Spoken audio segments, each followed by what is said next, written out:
नमस्कार मेरी YouTube family, हमशिका voice में आप लोगों का स्वागत है। आज हम लोग सुनते हैं एक नई कहानी। भाभी आप यहाँ किचन में घुसी हुई हैं, चलो ना बाजार नहीं जाना क्या? परसों राखी है, बस आज का ही दिन है, कल ऑफिस जाना है तो समय ही नहीं मिलेगा। राशि ने अपनी जेठानी नमिता से कहा। पर मैंने तो 3 दिन हुए राखी कोरियर से भिजवा दी है। और वह नमिता की बात बीच में काटते हुए आश्चर्य से राशि ने पूछा, जी भेज दी? मतलब आप राखी पर जाओगी नहीं?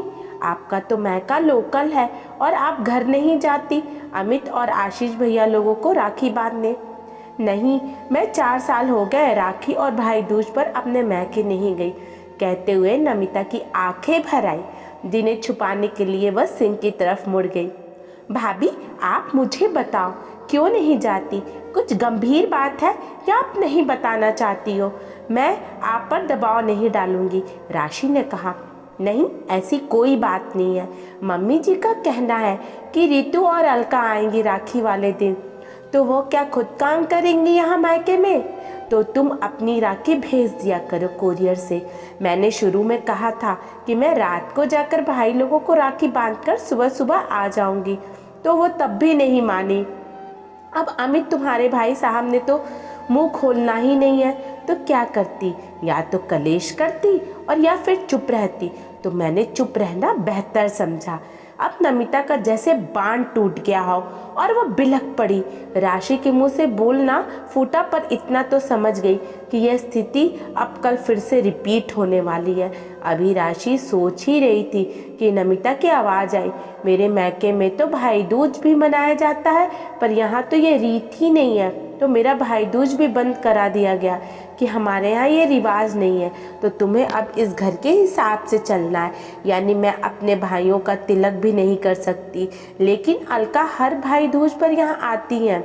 उसने अपने ससुराल में कहा है कि हम तो भाई दूज मनाते हैं। मज़े की बात तो ये है कि उसके ससुराल में भी भाई दूज नहीं मनाया जाता, लेकिन वो झूठ बोलकर सारा दिन यहाँ बिता जाती है।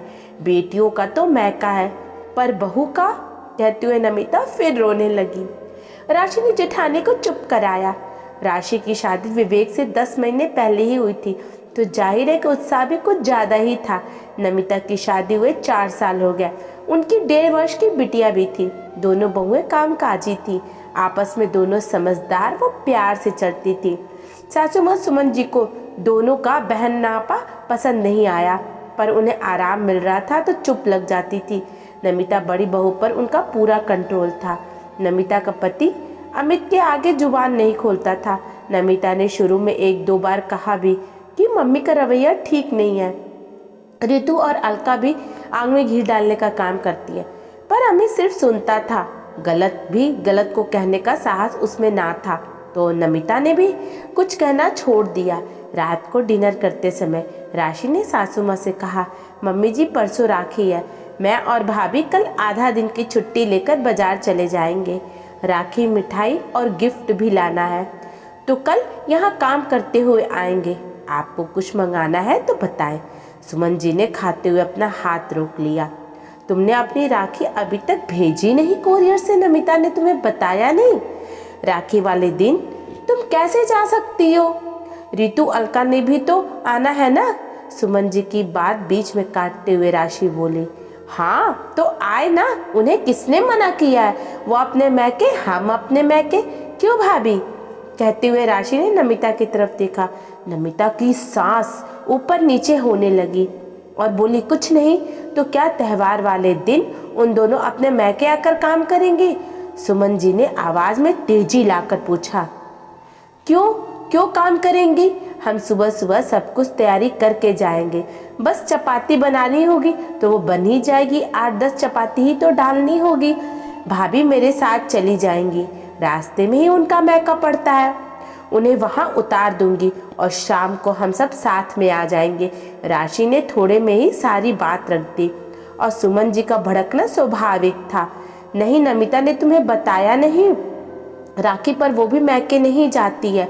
घर की लड़कियां आएंगी तो यहाँ कौन करेगा? बहू हो तो सिर्फ बहू की तरह रहो। शांति प्रसाद जी, सुमन जी के पति ने कुछ कहना चाहा तो सुमन जी ने एकदम रोक दिया। यह औरतों का मामला है, आप चुप रहिए। और शांति प्रसाद जी चुप बैठ गए। मम्मी जी बहुएं हैं तो किसी की बेटी और बहन भी है। क्या बहू को अपने भाइयों को शगुन करने का, तिलक करने का कोई हक नहीं है? आपकी बेटियां बेटियां और दूसरों की बेटियां, मैं तो जरूर जाऊंगी और भाभी भी मेरे साथ जाएगी, उन्हें भी मैं छोड़ दूंगी। और तभी अमित ने गुस्से में कहा, नमिता नहीं जाएगी, और अगर गई तो मुझसे बुरा कोई होगा नहीं। मम्मी ने जो कह दिया सो कह दिया, बाकी तुम्हारा है, तुम जानो, और विवेक तुम। विवेक एकदम बोला, सही है भैया, दोनों नहीं जाएंगे। और मम्मी, रितु और अलका दोनों को बोल दो कि वो भी अपनी अपनी राखियां हमें कोरियर से भेज दे, उनकी भी तो नंदे मैके आएंगी। तो क्या त्योहार के दिन वो अपने घर में काम करेंगी? बिल्कुल नहीं। सब सदबद खड़े विवेक का मुंह देखने लगे। भैया, मुझे तो ताज्जुब हो रहा है, आपको मैं अपना आदर्श मानता था, पर पता नहीं था कि आपकी सोच भी ऐसी होगी। आपको भाभी का कर्तव्य याद है, पर आपका क्या कर्तव्य है वो भूल गए या याद नहीं रखना चाहते हैं? अपनी माँ और बहनों को खुश करने के लिए पिछले 4 साल से आपने अपनी पत्नी को इस खुशी से दूर कर दिया। क्यों? आपकी बहनें हैं तो उनके भाई नहीं है क्या? और मम्मी, आपने बरसों पहले हमारी बुआ जी का आना बंद करवा दिया था।